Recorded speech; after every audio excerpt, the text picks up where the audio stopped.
Bonjour, c'est Cédric Ingrand, bienvenue dans Question de confiance, le podcast d'information et de décryptage d'AXA France. Par quels engagements les marques, les entreprises peuvent-elles avoir un impact positif sur la société ?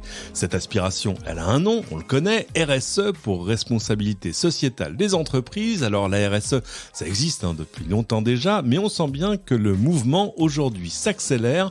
Si au départ il s'agissait surtout d'actions isolées, voire cosmétiques parfois, désormais la RSE est bien installée au cœur de nombre de projets d'entreprise, propulsés d'ailleurs désormais par un cadre législatif favorable. Bref, les entreprises ont aujourd'hui toutes les bonnes raisons d'apporter leur pièce à l'édifice, celui du bien commun, plus encore d'ailleurs dans les mois à venir, avec l'urgence économique, l'urgence sociale qui suit la crise sanitaire. On en parle avec quelqu'un qui lui a compris depuis longtemps tous ces enjeux, c'est le fondateur de Spark News.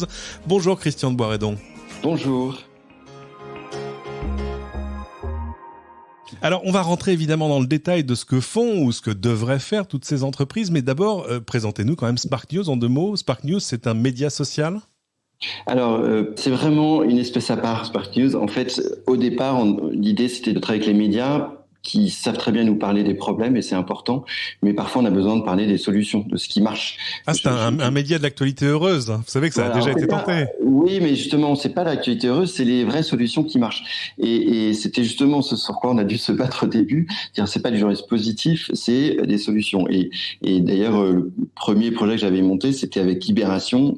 J'avais convaincu Libé de faire un numéro sur les solutions, le Libé des solutions, qui honnêtement, il avait fallu insister pour que il part sur ce projet. La rédaction était pas chaude du tout, et finalement ça a été la meilleure vente de l'année, et la rédaction se l'a appropriée parce que c'était pas du bisounours, c'était des solutions concrètes. Comme quoi, c'est pas juste un sujet rasoir, j'ai envie de dire. Mais on va le voir, ça correspond à beaucoup d'aspirations. Si on essaie de définir la RSE, qui est quand même un acronyme, enfin, pas très, qui accroche pas l'oreille de prime abord, c'est quoi ? En gros, la RSE, c'est l'entreprise qui devient une citoyenne comme les autres ? Alors effectivement, la RSE a été un peu galvaudée, c'est-à-dire que souvent d'ailleurs c'est des choses qu'on faisait à côté de l'entreprise. On dit ah bah oui, on va éviter d'avoir des gobelets, on va faire attention à consommer moins d'eau, moins d'énergie, mais on change pas notre business, notre entreprise. Et aujourd'hui, il y a tout un mouvement auquel on contribue et qu'on accompagne, qui est de dire en fait ce qu'il faut, c'est arriver vers une entreprise contributive. C'est une entreprise qui va avoir un impact positif, c'est-à-dire pas un impact le moins pire possible, mais un impact positif. Et c'est toute la réflexion qui est en ce moment autour des raisons d'être. En fait, quelle est la raison d'être d'une entreprise ? À quoi elle sert vraiment ? Avant, les choses étaient simples. La raison d'être d'une entreprise, c'était l'augmentation du taux de profit. Maintenant, on voit bien que se rattachent à ça plein de problématiques. Alors, le périmètre de la RSE, il est extrêmement large. Et dedans, il y a la gouvernance de l'organisation, les relations et les conditions de travail, l'environnement, la loyauté des pratiques commerciales, évidemment toutes les questions relatives aux relations avec les consommateurs, au développement local, etc. Si vous êtes aujourd'hui responsable RSE dans une entreprise, dans l'ensemble, à quel chantier est-ce que vous allez vous attaquer en premier ? Alors en fait, tous ces chantiers sont importants, mais le chantier ultime, c'est de réinventer son modèle. Je prends un exemple. Michelin, il y a un certain nombre d'années, sur les pneus qu'ils vendent aux camions, se sont dit, en fait, on a un problème, c'est que on n'a pas intérêt à faire des pneus qui s'usent trop vite, puisque sinon on en vendra moins. Et donc il fallait trouver un équilibre, c'est ce qu'on appelle l'obsolescence programmée. Alors on en parle souvent sur les téléphones, mais ça existe sur tout. Et il y a des collaborateurs qui se sont dit, mais il faut qu'on trouve une solution à ce problème-là, qui soit à la fois environnementale et qui soit cohérente avec notre modèle économique pour qu'on licencie pas des gens quand même. Et ils ont eu une idée qui est de dire, plutôt que de vendre aux flottes de camions transporteurs des pneus, on va leur louer, on va leur vendre des kilomètres roulés. Donc en fait, on va leur vendre le pneu comme un service en fait. Voilà, exactement. Donc en fait, plus les pneus étaient résistants, plus ça permettait de réduire le nombre de pneus, et ils l'ont réduit par 3, c'est-à-dire qu'ils avaient besoin de 3 fois moins de pneus qu'avant. Pour le client, ça revient au même, tant qu'il y a des pneus qui marchent. Il a même réduit de 36% le coût que ça représentait. Et puis il y avait des personnes de Michelin qui allaient vérifier que les pneus étaient en bonne forme pour les rechapper, etc. Et donc finalement, c'était, comme vous dites, on passe d'un produit à un service qu'on appelle du coup l'économie de fonctionnalité, fonctionnalité. Et c'est un peu finalement ce qu'on fait aussi quand on loue des voitures dans la rue. Voilà, on n'a plus besoin de posséder sa voiture, on la loue quand on en a besoin. Le tout, il faut que ça soit facile d'accès et simple parce que sinon, personne ne le fait. Quand on interroge les Français, on voit bien que la RSE est quand même une sorte de valeur aspirationnelle, c'est-à-dire qu'il y a une vraie demande. Et alors, avec d'ailleurs des perceptions assez différentes. Par exemple, il y avait dans une enquête récente, on demandait aux Français quel est l'impact de la RSE sur la performance économique des entreprises. Les 3/4 jugeaient moyen ou insuffisant le niveau d'engagement sociétal et environnemental des entreprises. À l'inverse, dans une autre enquête, 61% des salariés en France jugent que les entreprises ont un impact positif et 72% d'entre eux ont connaissance au moins d'une action RSE menée au sein de leur propre entreprise. Ça veut dire quoi ? Ça veut dire que ces actions, on les perçoit mieux finalement de l'intérieur ? Alors oui, et puis même en interne, enfin nous on travaille beaucoup avec des entreprises comme L'Oréal, Danone, BNP Paribas et AXA aussi par ailleurs, et souvent en fait les gens ignorent ce qui est fait en interne. Donc c'est très difficile de permettre à tout le monde de connaître. Déjà en interne et puis en externe. Et vous demandez aux gens RSE, personne ne sait ce que ça veut dire. Donc c'est des choses beaucoup plus concrètes. Si on prend l'exemple de Danone, les gens ils vont pas voir est-ce qu'on a réduit l'eau, la consommation d'eau dans telle usine. Ils vont voir tiens, ils ont trouvé le moyen de faire des danettes à partir de lait végétal. Ça se voit. Et moi, la première chose que j'ai fait, je dis tiens, je vais goûter pour voir si c'est aussi bon, parce que l'impact il est énorme. Quand on sait que 80% de la déforestation est liée à l'élevage et l'alimentation animale, parce que moi je suis ingénieur agro de formation, donc j'adore les vaches, c'est pas le sujet. Mais ce qu'on donne à manger aux vaches, l'hiver notamment, c'est entre autres du soja qu'on fait pousser au Brésil en ayant déforesté. Il faut pas tout généraliser, mais c'est quand même 80% de la déforestation qui est liée à ça. Donc, quand on arrive à faire des produits que les gens vont acheter, qui vont permettre de maintenir des emplois qui sont à base végétale, on a un vrai impact sur l'environnement et c'est des choses concrètes, quoi. On le voit d'ailleurs dans une autre étude conduite pour le compte du MEDEF. Ils avaient listé évidemment toutes ces problématiques pour voir lesquelles ressortaient dans l'étude. Évidemment, les engagements sur l'environnement, tout ce qui est recyclage, renouvelable, etc. sortent en premier parce que ce sont aussi des choses qui sont les plus voyantes. Mais on l'a dit au début, pendant longtemps, la RSE, c'était un peu la cerise sur le gâteau, la chose dont on s'inquiétait une fois qu'on avait coché toutes les autres cases d'émissions de l'entreprise auprès de ses actionnaires, de ses employés et du reste. Est-ce qu'aujourd'hui, ça influe vraiment sur le business model, sur le modèle économique des entreprises ? Vous citiez Michelin, mais il y a plein d'autres exemples. Oui, en fait, il y a eu un gros changement que nous, on situe à peu près en 2017. C'est la prise de conscience des jeunes, beaucoup liée à Greta Thunberg, qu'on aime ou qu'on n'aime pas. Pour moi, c'est quelqu'un qui a vraiment fait changer les choses et que souvent, d'ailleurs, on a un peu jugé ou à tort ou qu'on a caricaturé. Un peu pris de haut. Peu importe. Oui, et puis bref. C'est un autre sujet, mais voilà. En tout cas, toujours est-il que les jeunes ont pris conscience de ces sujets et ils ont commencé à en parler à leurs parents, voire à les harceler. Moi, je connais par exemple, un chef d'entreprise dont le fils ne veut plus être actionnaire de l'entreprise familiale parce qu'il dit, en fait, oui, je vois que vous essayez de faire des efforts, mais moi, je ne peux pas être actionnaire d'une entreprise qui... et beaucoup de jeunes qui, effectivement, qui tannent leurs parents ou qui les encouragent, et les parents qui, petit à petit, comprennent l'importance de ces sujets. Et donc ça, c'est les consommateurs, mais c'est aussi les collaborateurs. C'est-à-dire que collaborateurs, ils ont besoin d'être fiers de ce qu'ils font. Si ce qu'ils produisent et ce qui est fustigé par leurs enfants ou par eux-mêmes, ça va plus. Et c'est là où, du coup, ils font bouger leur boîte de l'intérieur. Les entreprises qui ont besoin de retenir leurs collaborateurs et d'embaucher aussi les jeunes des grandes écoles, universités et autres, qui sont des jeunes qui ont du mal à attirer. Les jeunes, ils vont plutôt dans des startups, dans des boîtes comme nous, Spark News, entreprises contributives, ou ailleurs, mais ils vont plus dans les grands groupes. Donc si l'entreprise ne met plus ces sujets au cœur de leur modèle, les jeunes ne viendront plus travailler chez eux et c'est un vrai sujet. C'est un vrai sujet de ressources humaines, c'est-à-dire que c'est un enjeu pour arriver à la fois à garder les talents qu'on a aujourd'hui et à capter ceux de demain ? Exactement. Et d'ailleurs, il y a eu une mobilisation, le manifeste des étudiants pour un réveil écologique. Vous avez 30 000 jeunes de toutes les... Enfin, c'était lancé par HEC, Polytechnique, mais avec toutes les universités françaises diverses et variées, d'études supérieures, qui ont signé, 30 000 qui ont signé, on n'ira pas travailler dans vos boîtes si vous ne mettez pas ces sujets au cœur de votre stratégie. Ils ont été. Il faut sortir de ce qu'on voyait il y a encore 10, 20, 30 ans, c'est-à-dire une responsabilité traitée un peu comme de la philanthropie ou du mécénat. Exactement, voilà. Là, l'idée, c'est vraiment de le mettre au cœur de son modèle. Je prends un exemple, BNP Paribas, d'autres banques, ils se sont dit, tiens, comment on met ça au cœur de notre modèle? Quand ils font des prêts aux entreprises, par exemple, pour financer une usine, ce sont des prêts de plusieurs milliards, ou la chaîne de production, enfin peu importe, ils ont créé une offre où ils disent, en fait, on va définir des indices de ce qu'on appelle de sustainability, des KPI, sur le travail des enfants, bien sûr, sur l'énergie renouvelable, sur la consommation d'eau, etc. Et si vous atteignez ces objectifs, on vous baisse le taux d'intérêt. Sur des prêts de plusieurs milliards, ça a un impact. Donc c'est un vrai business, mais qui encourage les entreprises à être meilleures. Et le calcul d'une entreprise comme BNP Paribas, il dit nous, c'est notre façon de contribuer, d'encourager les entreprises à s'améliorer, et on fait le pari aussi que c'est celles qui réussiront demain, donc on a intérêt à les garder comme clients, donc c'est gagnant-gagnant d'une certaine façon. Gagnant pour l'environnement, gagnant pour l'entreprise, gagnant pour BNP Paribas. C'est un bon exemple d'intégration de ces impératifs, j'ai envie de dire, à l'intérieur même de l'offre des entreprises. Moi, j'avais évidemment un exemple plus proche chez AXA sur la prévention des risques, qui est intégré maintenant même au cœur de certaines offres business pour les clients. Il y a un service de prévention qui est systématiquement intégré dans les offres, par exemple pour les alertes climatiques. Enfin, le genre de choses finalement auxquelles on n'aurait pas pensé il y a 20 ou 30 ans parce qu'on l'aurait traité à côté, j'ai envie de dire, par le mécénat et la philanthropie.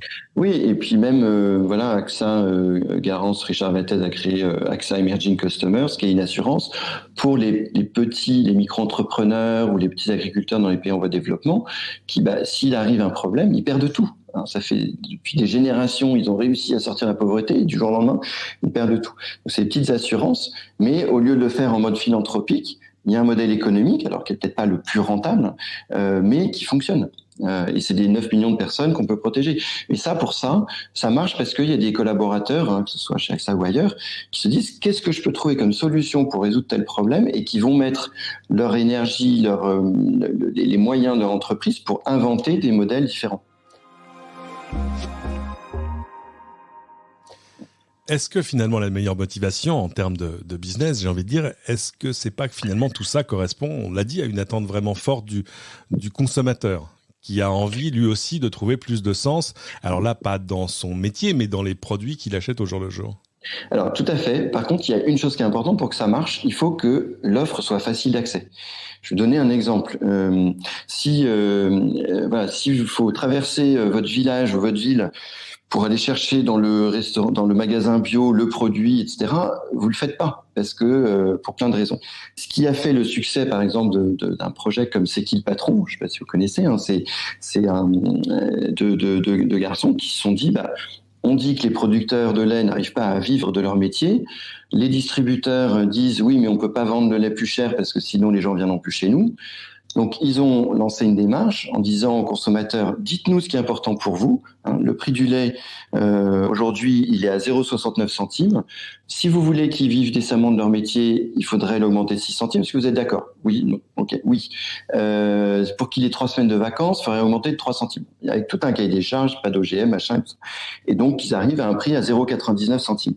Enfin, 99 centimes. Il propose à Carrefour en disant est-ce que vous seriez d'accord pour distribuer cette brique de lait? Ils ont dit écoutez oui, c'est super, ça a du sens. Et ça a été un énorme succès, c'est-à-dire qu'ils ont vendu 200 millions de litres. C'est la deuxième meilleure vente des marques derrière les marques distributeurs. Tous les distributeurs maintenant le font. Pourquoi? Parce que quand vous êtes dans votre magasin, vous n'avez pas besoin d'aller chercher à l'autre bout du monde. Vous tendez le bras droit, vous avez un lait classique normal, et vous tendez le bras gauche, vous avez le lait C'est qui le patron qui permet aux gens de vivre décemment. Et effectivement, c'est un peu plus cher, mais l'acte d'achat est simple. Et en fait, je pense que c'est la clé, et c'est pour ça que effectivement toutes les marques qui réussissent à vendre des produits qui sont plus responsables, plus environnementaux, équitables ou autres, c'est quand ils arrivent à faire une offre qui est simple, qui est facile, qui est lisible et qui est facile d'accès. Je le disais en intro, on a maintenant ce qu'on pourrait appeler un cadre législatif favorable avec l'adoption de la loi Pacte l'année dernière, en avril 2019, si je me souviens bien. Qu'est-ce que ça change ? Alors honnêtement, ça change pas grand-chose qui est cette loi parce qu'elle n'est pas contraignante, parce qu'en fait elle change pas grand-chose en fait finalement. Par contre, mais elle flèche elle au moins contribue. les efforts et elle contribue à l'organisation de ces efforts. Oui, après, moi, en tant qu'entreprise Spark News de 20 salariés, qu'on soit entreprise à mission ou pas, ça change rien parce qu'en fait, le seul intérêt qu'on a, c'est qu'on peut avoir des investissements à des taux préférentiels. Sauf que nous, on n'a pas besoin d'investissement puisqu'on a réussi à s'autofinancer, etc. Alors, ça peut être intéressant pour certains, mais pas pour ceux qui sont natifs d'une certaine façon depuis le début. Voilà. Donc, ça contribue quand même au débat, mais par contre, il faut aller beaucoup plus loin. Et honnêtement, la plupart des entreprises qu'on voit et avec lesquelles on travaille, c'est pas à cause de la loi Pacte qu'elle change. C'est parce qu'elle voit bien qu'il y a une attente des consommateurs, des collaborateurs, que ça a du sens, que s'ils le font pas, demain ils mourront. Et parce que en fait, à part d'être hyper cynique, ce qui arrive malheureusement chez certains, les gens se rendent compte que c'est une question de bon sens. Donc la loi ne remplacera pas une réelle prise de conscience et une réelle volonté. Par contre, je pense que la loi pourrait aller plus loin parce que c'est vrai que vous vous retrouvez en concurrence avec parfois certains produits qui viennent d'autres pays ou qui respectent pas certaines normes et du coup vous êtes en concurrence déloyale. Et là, c'est compliqué. Et d'ailleurs, les entreprises sont pour peut-être une plus grande législation pour contraindre à ce que effectivement on soit obligé de respecter un standard. On pourrait tout à fait imaginer dire on vend pas des vêtements à moins de temps le kilo entre guillemets pour éviter d'avoir des produits qui sont achetés à la poubelle au bout de 3 lavages parce que ils étaient effectivement pas chers, produits dans des conditions pas possibles et ça n'a pas de sens. Et c'est pas simple ça serait pas simple de mettre des règles de ce type-là, mais il faut le faire, il faut travailler dessus, sinon on n'y arrivera pas. Dernière question, qui elle est vraiment dans l'actualité. Est-ce que la RSE, est-ce que cette quête de sens, est-ce que cette aspiration à l'intérieur des entreprises, est-ce qu'elle peut résister au temps de crise ? On le voit bien, on est au début déjà palpable d'une crise économique qui fait suite à la crise sanitaire. Et là, tout à coup, la tentation, elle est quand même de revenir sur les fondamentaux, c'est-à-dire qu'il faut assurer le chiffre d'affaires, éviter de licencier, etc. Enfin, revenir à ce qu'étaient les missions simples de l'entreprise d'avant, j'ai envie de dire. Est-ce que là, tout à coup, on va pas mettre la RSE de côté en disant « Attends, tu es gentil, tu reviendras après, une fois qu'on aura réussi à sauver les meubles ». Alors oui, c'est un danger et certaines entreprises effectivement le passent en second. C'est celles qui sont peut-être les moins matures sur ces sujets, mais je pense qu'elles le payeront malheureusement aussi bien parce que les collaborateurs vont partir, les clients aussi, les marchés aussi financiers, les fonds d'investissement. On travaille avec des fonds d'investissement qui nous disent en fait on n'investit pas dans certaines entreprises quand on sent qu'elles font pas elles ont pas pris conscience de ces sujets et qu'elles font pas cette transition parce que ça va nous retomber dessus dans quelques années. Les gens n'en voudront plus. Elles seront invendables entre guillemets et donc c'est des critères qui sont de plus en plus importants. Lafarge qui a eu des très bons résultats a été mal noté par les analystes financiers parce que ils estiment que, alors c'est vrai que le béton est un vrai sujet, un très émetteur de CO2, et qu'ils n'ont pas pris le projet à leur juste valeur, malgré des super projets comme celui de François Perrault qui vont dans le bon sens, mais qui sont encore trop petits pour peser. Donc oui, c'est un risque, et à la fois, nous on voit beaucoup d'entreprises qui disent non, s'il y a bien un sujet sur lequel on déroge pas, c'est celui-là. Alors c'est pas forcément des budgets colossaux non plus, et c'est surtout sur la culture. Enfin nous, notre rôle chez Spark News, c'est d'acculturer les collaborateurs des entreprises pour leur montrer que c'est pas une question de normes, de respect des lois ou de faire des choses mieux qu'avant. C'est comment on réfléchit pour changer le modèle et faire quelque chose qui est contributif. Comment on va, par exemple, passer une entreprise où on vend des produits, même s'ils sont écolos, etc., on va vendre des expériences où on va permettre aux gens de découvrir, je pense par exemple à Nature et Découverte, qui se dit, tiens, il faudrait qu'on vende plus d'expériences, d'emmener les gens voir les oiseaux dans la campagne. Ça consomme moins d'énergie, ça évite de transporter des choses et les gens, on les enrichit. Et en plus, c'est de l'emploi local et c'est plus contributif. Donc c'est ce basculement-là, en fait, qui est important et que les gens attendent. Ce qu'il faut, c'est faire des offres qui soient sympas, accessibles et que ça cartonne. Merci beaucoup, Christian de Boisredon. Je rappelle, vous êtes le fondateur de sparknews.com. Où est-ce qu'on peut vous retrouver en ligne, à part sur le site, évidemment ? Alors oui, le site, alors vous pouvez voir un peu ce qu'on fait, que ce soit avec les médias, avec les entreprises, avec les organisations, et puis sur les réseaux sociaux. Merci à vous. C'est la fin de cette émission. Merci à tous de l'avoir suivi. Pensez évidemment à vous abonner sur votre plateforme de podcast préférée. Tant que vous y êtes, n'hésitez pas à cliquer sur les 5 étoiles qui n'attendent que votre clic de souris, à nous laisser vos commentaires aussi. Ils aideront les autres à découvrir ce podcast. Et à bientôt pour une nouvelle question de confiance.